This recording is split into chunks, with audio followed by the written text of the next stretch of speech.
Hello students, स्वागत है आप सभी का साबिर क्लासेस बेस्ट 5M में। और आज हम लोग पुनः बात करेंगे क्लास 12th का पॉलिटी का दूसरा भाग का पहला चैप्टर, राष्ट्र निर्माण की चुनौतियाँ।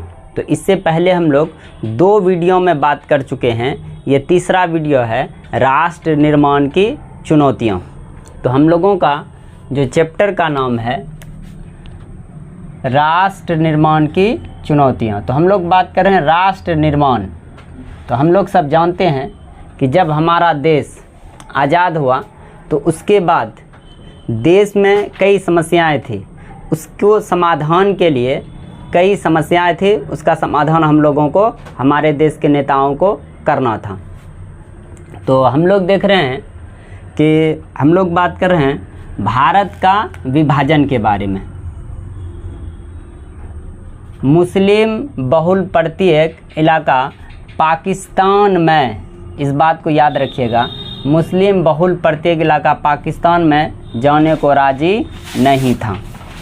तो हम लोग सब जानते हैं कि भारत और पाकिस्तान 2 देश बना, तो उनमें से धर्म के आधार पर देश का विभाजन हुआ और जो मुस्लिम इलाका था, सभी मुस्लिम इलाका पाकिस्तान जाना नहीं चाहता था, लेकिन धर्म के आधार पर देश का बंटवारा हुआ।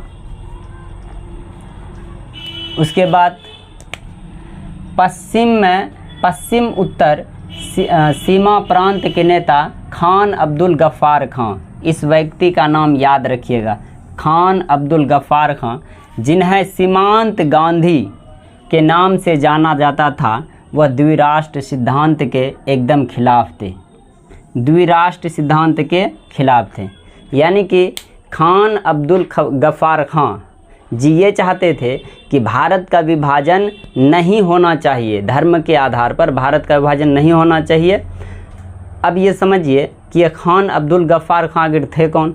तो खान अब्दुल गफ्फार खां एक क्रांतिकारी थे, स्वतंत्रता सेनानी थे और समाज सेवी थे, और उनका जन्म पाकिस्तान के क्षेत्र में हुआ था, लेकिन फिर भी वे भारत को विभाजित करना नहीं चाहते थे धर्म के आधार पर, और उनके विचार के कारण ही बाद में उन्हें भारत रत्न से नवाजा गया, भारत सरकार के द्वारा भारत रत्न दिया गया।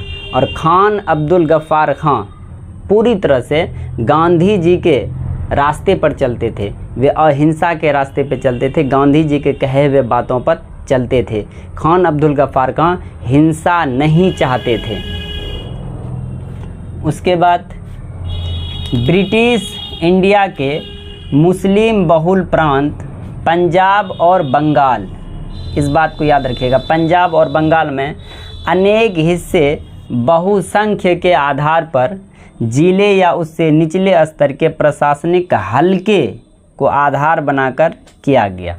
यानी कि जो ब्रिटिश इंडिया था, याद रखिएगा ब्रिटिश इंडिया का, पहले तो एक चीज़ समझ लीजिए कि ब्रिटिश इंडिया का अर्थ है क्या है। तो हम लोग सब जानते हैं कि हमारा देश अंग्रेज़ों का गुलाम था, और हमारे भारत में पूरी तरह से पूरे भारत में अंग्रेज़ों का कब्जा नहीं था।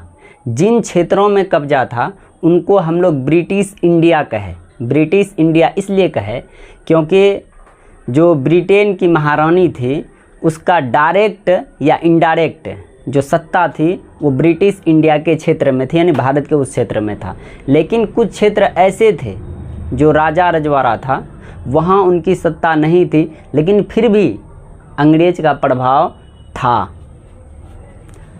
आधार पर जिले या उससे निचले स्तर के प्रशासनिक हलके के आधार पर बनाकर किया गया।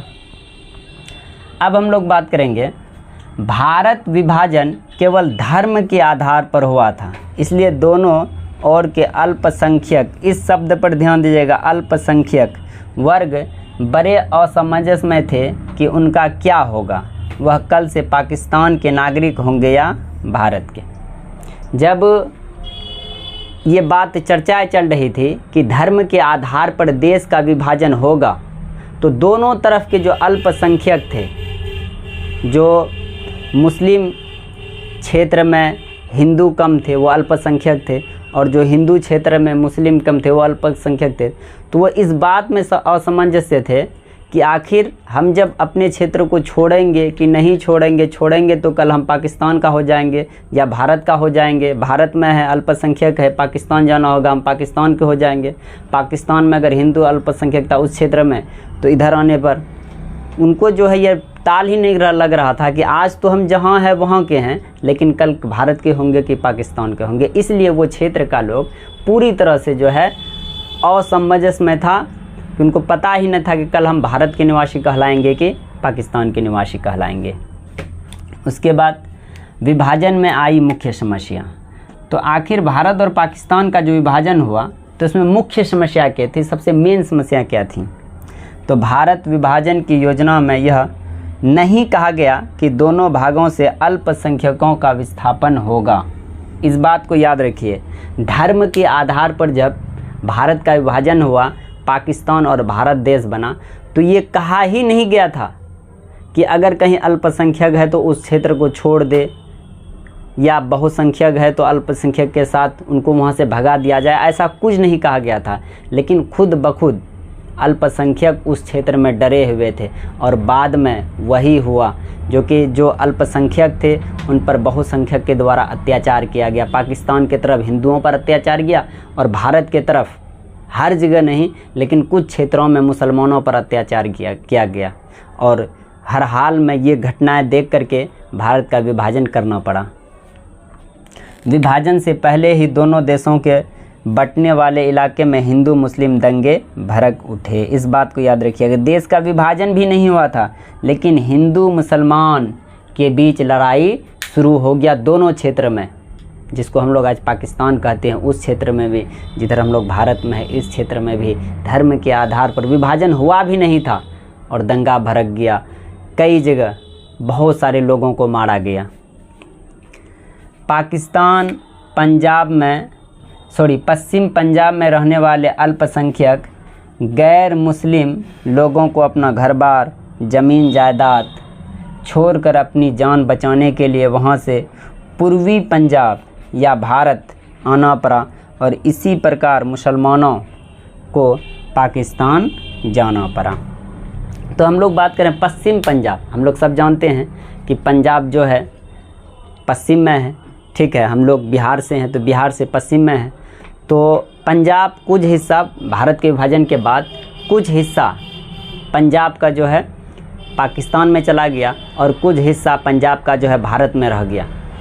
तो जो पंजाब का हिस्सा जो है पाकिस्तान में चला गया और जो हिस्सा भारत में रह गया, उनमें जो भी अगर अल्पसंख्यक के रूप में अगर मुसलमान था, पूर्वी पाकिस्तान में भारत वाला हिस्सा में तो पाकिस्तान चला गया और जो पश्चिमी पंजाब है वहाँ से जो हिंदू था वो भारत आ गया। विभाजन की प्रक्रिया में भारत की भूमि का ही बंटवारा नहीं हुआ बल्कि भारत की संपदा का भी बंटवारा हुआ। इस बात को याद रखिएगा, जब भारत और पाकिस्तान दो देश बना भारत को विभाजित करके, तो सिर्फ एक भूमि का बंटवारा नहीं हुआ कि कुछ क्षेत्र पाकिस्तान के अंदर चला गया, कुछ क्षेत्र भारत के अंतर्गत चला गया। संपदा का भी विभाजन हुआ। संपदा का अर्थ हुआ जिसके पास जो भी धन दौलत था, अगर किसी के पास सोना था, किसी के पास घोड़ा था, किसी के पास गाड़ी था,